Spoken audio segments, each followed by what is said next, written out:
In the autumn of 1910, a man named Nelson Aldrich boarded a private train car at a New Jersey rail station under a false name. He was a United States Senator. The men with him were among the wealthiest bankers in the country. They told the porters they were going duck hunting. They were not going duck hunting. They were going to Jekyll Island, Georgia, to write what would become the Federal Reserve Act, the document that handed permanent control of American money to a small collection of private banking families. Most of what happened on that island has been studied, debated, and catalogued. But there is one piece of it that is not. A man was asked to help build that system, asked in the particular way that the fraternal world of that era asked things of its members, and he refused. His name was Frederick Holt Carnwright. He was a master mason, a surveyor by trade, and for reasons I had not expected to find written down anywhere, he left behind a record of exactly why he said no, and what he saw in that room before he walked away from it. I came to this through a different door entirely. I was tracing the Masonic Lodge networks of the American South in the first decade of the 20th century, specifically trying to understand how much the fraternal infrastructure of that era overlapped with the financial infrastructure. The lodges built courthouses, funded railroads, established banks.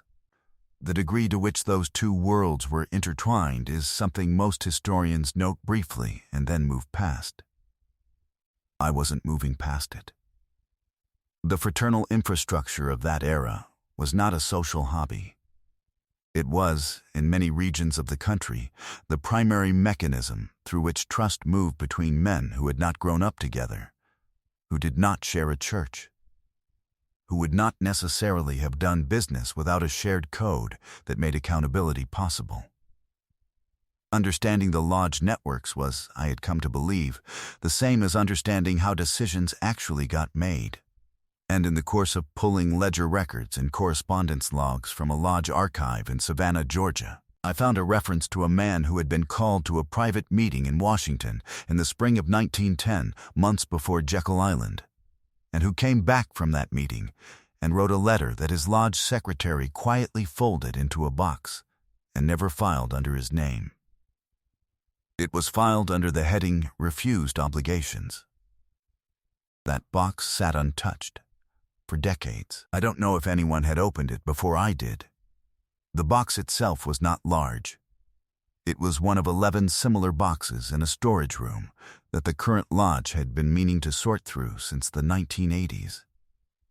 By the time you reach the end of what I'm about to tell you, you will understand that the Federal Reserve was not simply a financial project.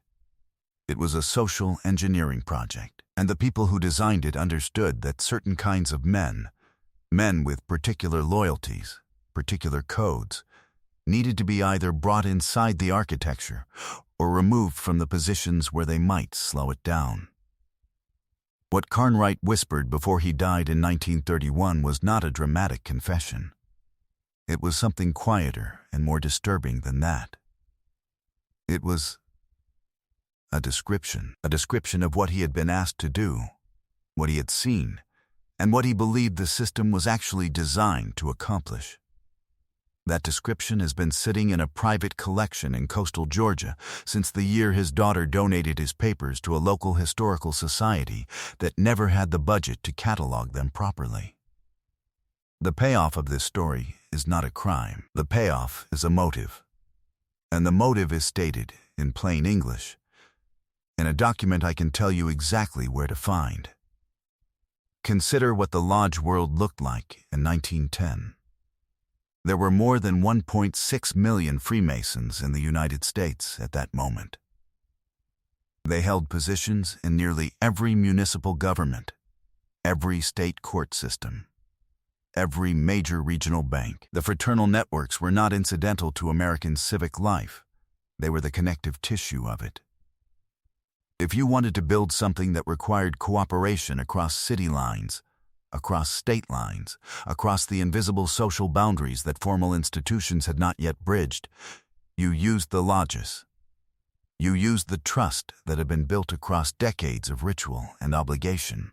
Not because that trust was blind, but because it was witnessed. Every Mason who had been through the relevant degrees understood that his brothers knew what he had promised, knew what he claimed to believe, and would know if his actions contradicted those claims. That accountability structure was why a lodge recommendation carried weight that a business introduction alone could not carry. And the men designing the Federal Reserve understood all of this. Not all of them were Masons themselves, but several of the key architects had spent enough time in American political life to understand how the fraternal world worked and what its members believed they owed one another. And it is worth pausing here to understand one thing that almost no account of the Federal Reserve's origins takes seriously. The banking families behind the Jekyll Island meeting were not starting from nothing in 1910. They had spent the previous 20 years systematically cultivating relationships inside the fraternal world, not through membership necessarily, but through the strategic placement of allies in positions of fraternal leadership. There are names in the financial press of that era that appear in the same columns as large donations to Masonic charitable foundations, lodge-building funds, and the endowments of Masonic orphanages in the South and Midwest. The patronage was real, and it was noted at the time.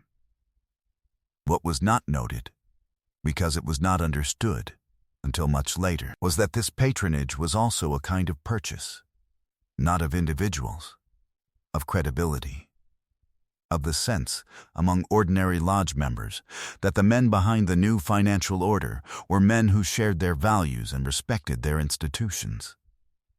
Carnwright understood this. He writes in his letter that the meeting had a prepared quality to it, that he had been expected to say yes, and that his host's confidence in his answer was itself part of what troubled him. He had been categorized before he arrived. Carnwright was not a famous man. He was a working surveyor from Savannah, 53 years old in 1910, with 31 years of lodge membership and a reputation for what his contemporaries described in his obituary as a severity of principle. He had served as worshipful master of his lodge for 2 terms. He was trusted. Not wealthy, not politically prominent, but trusted across a network that spanned Georgia, South Carolina, Tennessee, and parts of Alabama. And that trust, it appears, was the reason he was summoned.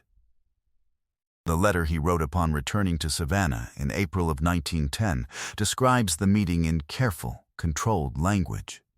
He does not name the men he met with. He describes them only as the principals of the new arrangement. He says they presented him with maps, organizational maps, not geographic ones, diagrams of how the new monetary authority would flow, who would sit at which level, which regional banks would answer to which central institution. The diagrams were detailed. He had been a surveyor long enough to recognize a plan that had been worked over many times. This was not an outline. This was a blueprint that had reached its near-final form. And then they told him what they needed from him specifically. This is the part I keep returning to. What they needed from Carnwright was not his money, not his political influence. He had neither in any meaningful quantity. What they needed was his network. They needed him to carry a particular message to a particular set of lodge masters in 4 southern states.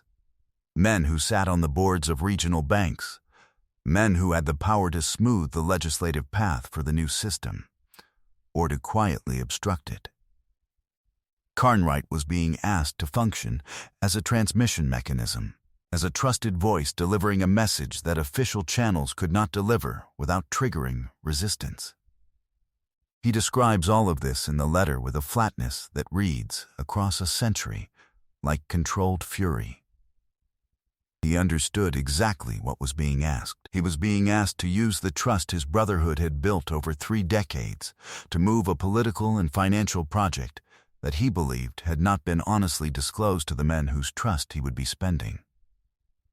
He was being asked to make an expenditure that was not his to authorize. Because the trust did not belong to him alone. It belonged to every man in that network who had built it with him. He declined. And the way he declined matters. He did not write to a newspaper. He did not go to his congressman.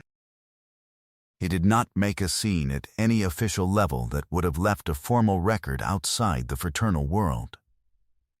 He walked back to his Savannah lodge, reported to his secretary in private session, and said that an obligation had been presented to him, which he could not in conscience fulfill, and that he wished this refusal noted. The secretary, a man named Alton Reeves, according to the lodge minutes, recorded it in the format used for refused obligations and placed it in the box.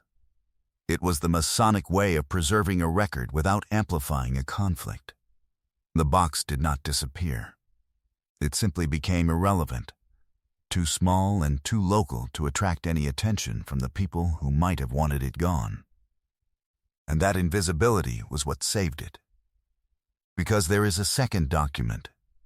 His daughter, Margaret Carnwright Holloway, wrote a letter of her own in 1958, 27 years after her father's death, addressed to a historian at the University of Georgia who had been compiling a study of Southern banking reform in the Progressive Era. She told him that her father had spoken to her in the last 2 years of his life with unusual directness about what he had been asked to do in 1910. She writes that he described the meeting as the moment he understood that the Brotherhood had been selected as a delivery vehicle, not consulted as a participant. He told her that the men in that room had been entirely clear with him about the purpose of the new system. It was not, he said, primarily designed to prevent financial panics. That was the public purpose, and it was not false. But it was not the design purpose. The design purpose, as it was explained to him in that room, was to ensure that monetary creation, the actual decision of how much money would exist in the American economy at any given time, would never again be subject to democratic deliberation. It would be technical. It would be insulated. It would be managed by people who answered to the institution itself and to the families that had built it, not to the Congress, not to the President, and not to the public. The panic prevention function was real. But it was also a frame chosen because it was the one objection to which no reasonable person could say no. Margaret Holloway's letter is in the collection at the Georgia Historical Society in Savannah. It was catalogued in 1971 under a general file of miscellaneous correspondence relating to Southern economic history. The historian she addressed it to apparently never used it.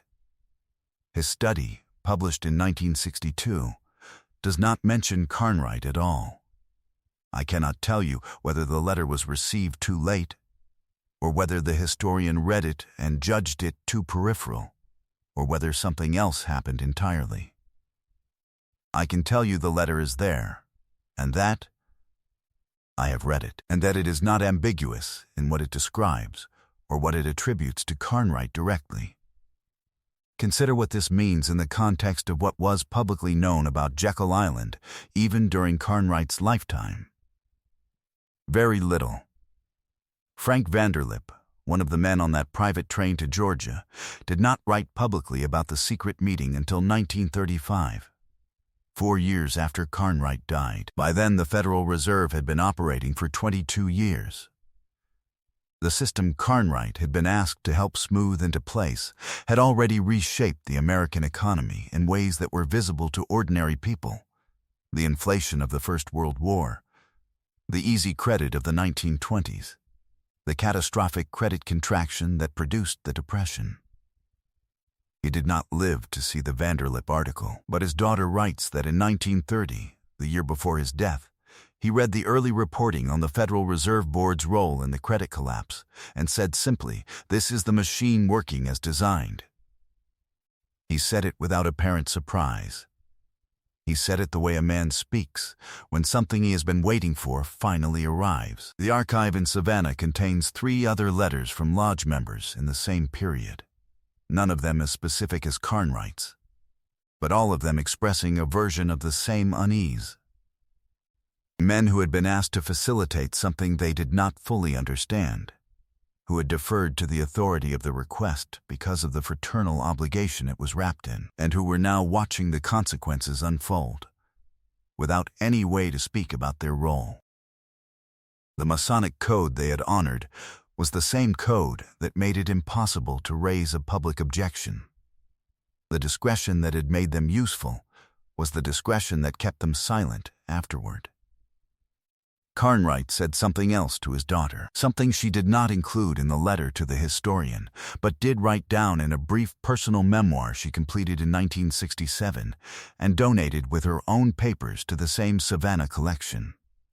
She writes that in the last weeks of his life, confined to his bed and aware that he was dying, he told her the thing that had stayed with him longest from that April meeting in 1910.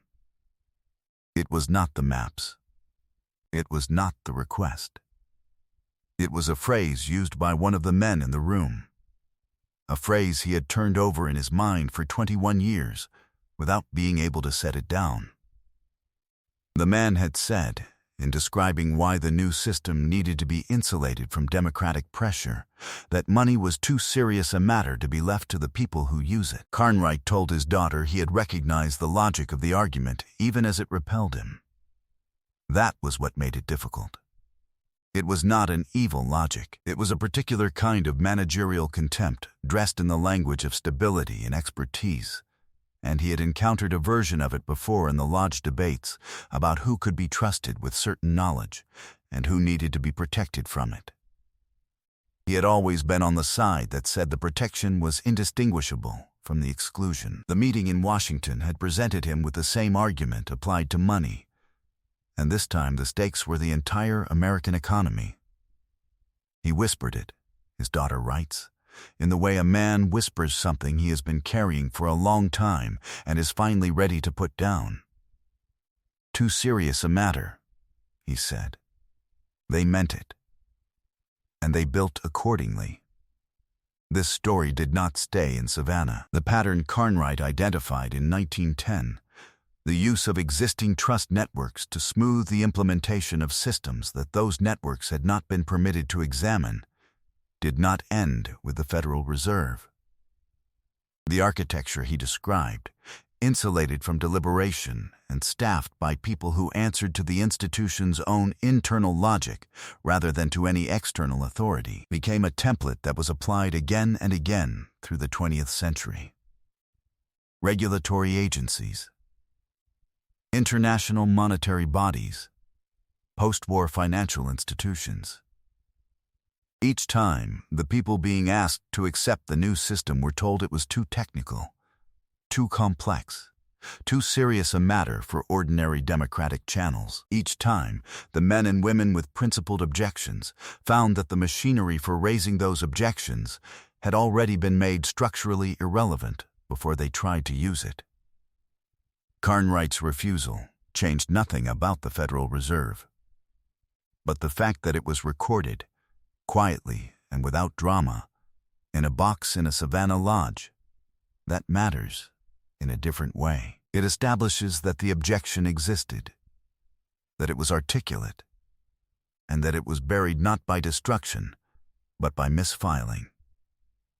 What was lost when that era's fraternal world was gradually hollowed out across the middle of the 20th century was not the ceremony or the ritual.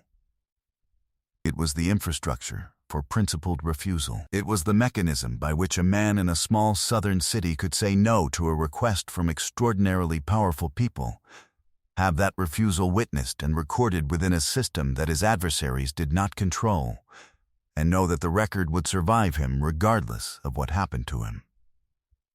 We have no equivalent now, no architecture for principled refusal that operates outside the channels the powerful already control, that can receive a testimony and preserve it without converting it into a legal threat or a media event.